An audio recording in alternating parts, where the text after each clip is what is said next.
petits tips pour garder le mental du mieux que je peux pendant ma recherche d'alternance. Hello! Aujourd'hui, je vais parler d'un sujet un petit peu différent, mais qui peut concerner beaucoup de monde, la recherche d'emploi ou la recherche d'une alternance. Parce qu'honnêtement, c'est une période qui est très dure mentalement, et je trouve qu'on n'en parle pas assez.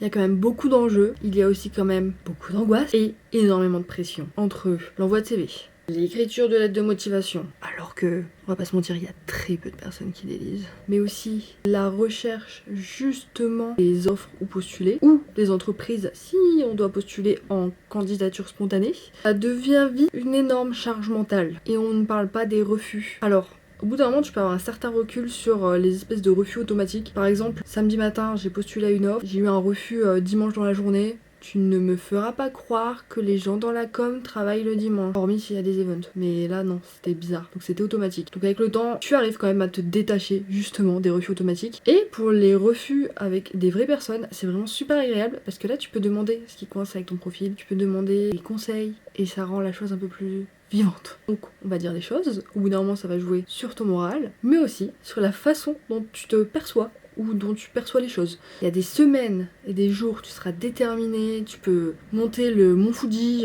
d'une traite, et il y a des semaines où faire 2 pas à l'extérieur de ta maison, ça devient compliqué. Mais c'est normal, on va pas se mentir, c'est normal. Mais, petite chance pour vous, j'ai peut-être des petits tips pour vous aider. La recherche d'une entreprise n'est pas juste un envoi de CV, mais plutôt un marathon psychologique. Dans un premier temps, garde un rythme. La première chose qui m'aide énormément, et de garder un rythme dans mes journées. Est-ce que quand justement tu recherches un emploi ou une alternance, tu peux vite justement te dire bon vas-y on s'en fout, je me couche à 4h, je me réveille à 14h. Personnellement ce n'est pas du tout ma personnalité, donc ce n'est pas trop compliqué de ce côté. Mais j'ai eu quelques moments difficiles où j'avais besoin de retrouver confiance en moi avant justement de me relancer à fond dans la recherche, et où j'étais plutôt sur un coucher vers 23h et un réveil à 9h, mais j'avais énormément besoin de dormir. Donc on peut facilement ne plus avoir de cadre, ne plus facilement avoir de rythme, ne plus facilement avoir d'horaires normaux. Et finalement, tu te retrouves vite dans un rythme très chaotique. Et chaotique pour tes recherches, mais chaotique aussi pour ta vie en général,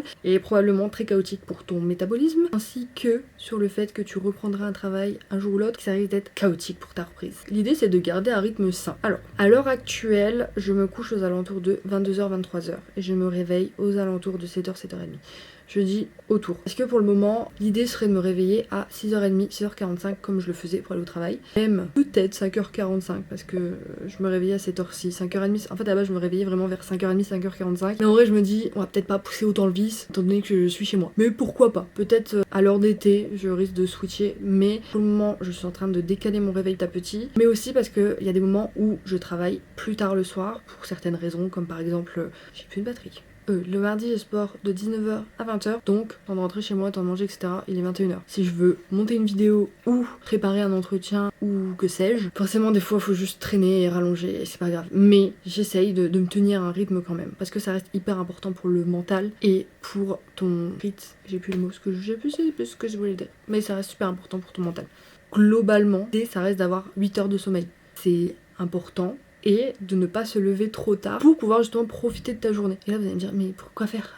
Mais premier point, se lever comme si on avait un travail. Garder un rythme. Parce que mine de rien, quand tu commences à avoir des mental breakdowns, quand tu commences à avoir des refus, c'est vraiment une grande aide. Et c'est là que le sommeil devient vraiment important. Je n'avais plus de batterie. Un deuxième point important, faites du sport pour vous défouler.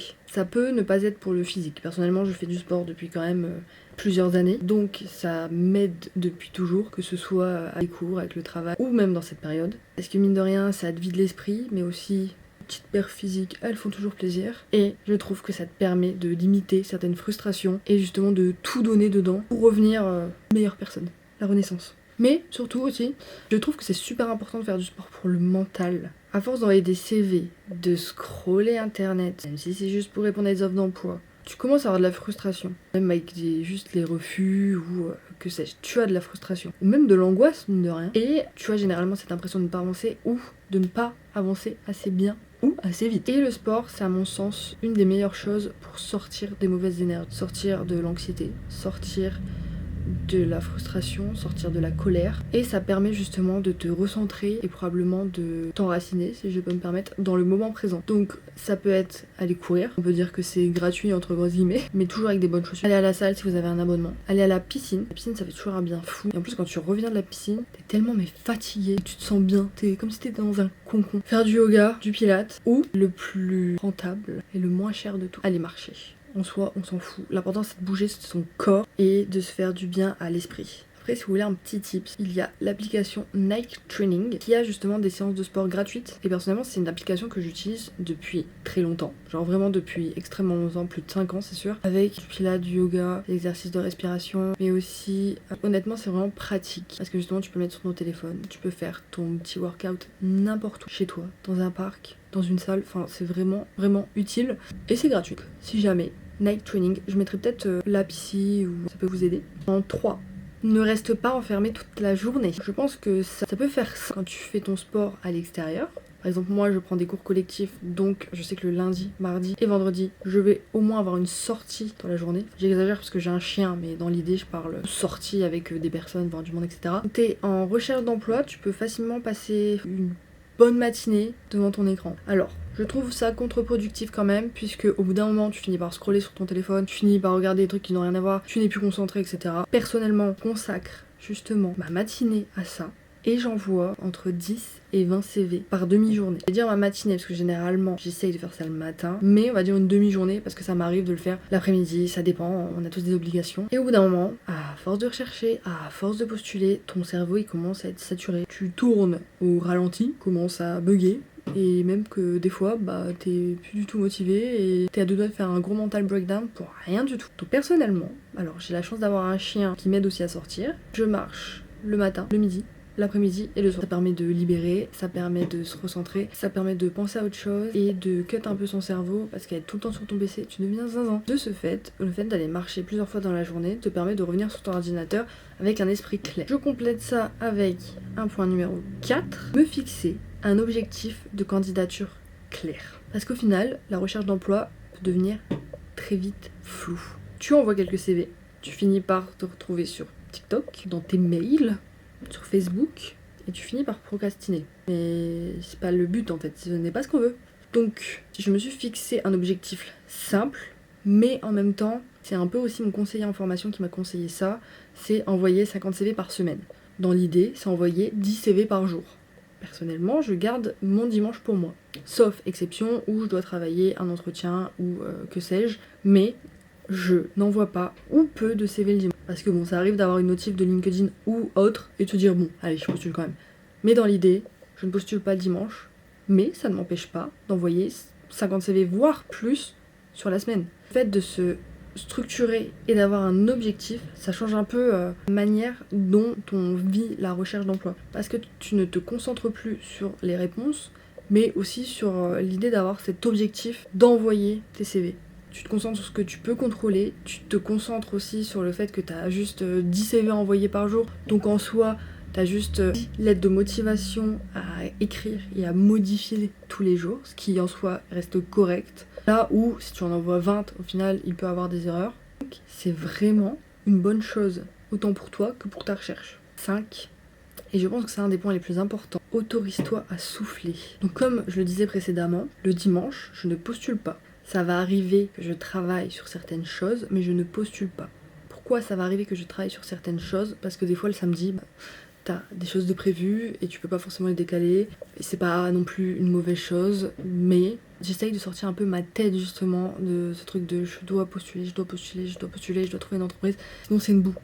Et au final, être dans la boucle, tu finis par t'y perdre. Et ton cerveau tourne et tu te reposes jamais.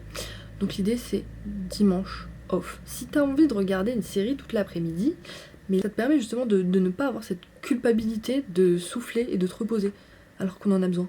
Bon, la recherche d'emploi elle va prendre toute la place dans ta vie, mais au final tu vis pas pour rechercher un travail, enfin je veux dire le travail est important. Mais si tu n'arrives déjà pas à garder une santé mentale correcte en cherchant du travail, comment est-ce que tu vas arriver à travail? Je pense qu'il faut méditer là-dessus aussi. Donc l'idée c'est de ne pas être en recherche 24 heures sur 24. Ça rejoint un peu tout ce que j'ai pu dire, c'est-à-dire rechercher une demi-journée par jour, être off le dimanche, et s'autoriser à aller prendre l'air et à faire du sport. Tout ça pour dire, continuez à faire des choses que vous aimez. C'est super important de faire des activités, encore une fois un peu comme le sport et un peu comme le fait d'aller marcher, pour souffler, mais aussi pour activer les hormones de bonheur qu'on a au fond de nous. Donc si tu aimes lire, lis. Personnellement, depuis que je suis au chômage, je n'ai jamais lu autant de livres. J'ai vraiment repris la lecture et j'adore ça et ça me fait un bien fou. Je pense que je suis à minimum un livre par mois. Après ça dépend aussi parce que je lis plusieurs livres en même temps. Mais dans l'idée, profitez justement de ce moment, faire des choses que vous aimez.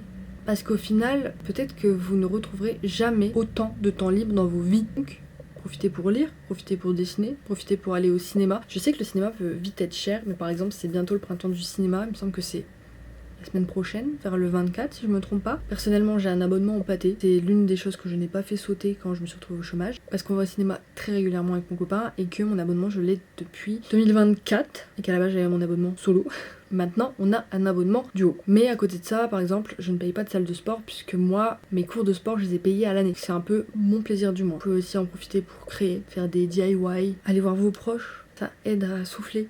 Et des fois c'est gratuit au final. Profitez aussi par moment d'aller dans un café pour postuler. Prenez votre ordi, vous prenez un petit café et ça change juste l'endroit. Vous continuez de faire de la recherche d'emploi, mais ça vous sort de chez vous et en même temps ça vous aère l'esprit. Et le fait de changer d'endroit, ça fait du bien. Je sais que personnellement, pendant mes études, je travaillais très régulièrement au Starbucks, au Notting Hill, au Bibliothèque. Enfin je veux dire, je changeais tout le temps d'endroit et ça me faisait un bien fou parce que tu n'es pas chez toi et t'es vraiment dans cet endroit-là pour bosser et rien d'autre en fait. Et en même temps tu te bois un petit café ou un petit matcha et ça fait toujours plaisir, c'est bien sympa. Donc continuez à faire des choses que vous aimez pour créer de la dopamine et pour garder un équilibre, c'est super important. Petit conseil bonus, je sais que tout le monde ne le fera pas car ça demande quand même beaucoup d'organisation et de volonté, mais ça aide quand même énormément. Tenez un tableau de suivi. Notez les entreprises où vous avez postulé, le nom du poste, potentiellement le lieu, la date, si tu as eu une réponse, si tu dois relancer et si tu as été refusé. Tu peux même ajouter si tu as eu un entretien. Ça peut paraître un détail, mais pour moi ça change tout. Ça te permet vraiment d'avoir une sorte de contrôle entre guillemets sur tes candidatures, de savoir ce que tu dois relancer, d'avoir une vision sur un peu tout ce que tu as fait. Et mine de rien, ça fait du bien des fois à l'ego de se dire bon, j'ai quand même envoyé tout ça cette semaine, je suis trop forte, bravo. Et aussi et surtout parce que tu peux vite te perdre dans les informations. Parce que bon, tu vas recevoir un appel de je ne sais pas quelle entreprise et tu vas dire mais c'est qui celle-là? Que si tu as ton petit tableau avec le nom de l'entreprise et le nom du poste recherché, tu peux retourner facilement dans tes mails ou sur internet, retrouver l'annonce à laquelle tu as postulé. Tu peux même à la limite ajouter le lien de l'annonce dans ton tableau. Ainsi, la création et le suivi avec un tableau permet une chose qui à mon sens reste hyper important, la sensation d'avancer. Et même si tu as juste l'impression d'avancer petit à petit, ça fait vraiment du bien au moral. De ce fait, voilà mes petits tips pour garder le mental du mieux que je peux pendant ma recherche d'alternance. Parce que je sais que ce n'est pas une période facile. Je sais qu'on fait vite des gros mental breakdown, qu'on va avoir beaucoup de doutes, qu'on se remet énormément en question. Mais c'est aussi avant tout une période où on doit prendre soin de soi. Une période où justement on peut se permettre de souffler et même de se reset. Pour le coup, je me dis que 2026 c'est mon année. 2026 je deviens la personne que j'ai envie d'être, celle que je veux, sur tous les points, physique, mental, dans mes perfs au sport, dans mon travail, dans mon style, ma DA, tout. Et là c'est un bon moment justement pour reset, pour guérir des choses qui n'ont pas été guéries, pour faire un gros travail sur soi. Si vous êtes dans cette situation actuellement, sachez que vous n'êtes pas seul. D'ailleurs, vous pouvez commenter cette vidéo, essayer de parler entre vous, vous donner des petits tips, on sait jamais. Et pourquoi pas au final créer un groupe pour communiquer d'autant plus. Je pense que certaines personnes ont vraiment besoin d'un vrai soutien, ont besoin vraiment d'une structure et de travailler à plusieurs ou de parler à d'autres personnes pour être vraiment motivées et justement garder cette motivation. Donc vraiment utilisez cette vidéo et les commentaires de cette vidéo pour vous aider et pour vous trouver vraiment votre safe place, si je peux me permettre. En tout cas, je vous remercie d'avoir regardé cette vidéo. Et bisous, bon courage pour votre recherche, vous allez y arriver. N'oubliez pas de liker, commenter, de vous abonner. À vendredi 18 h.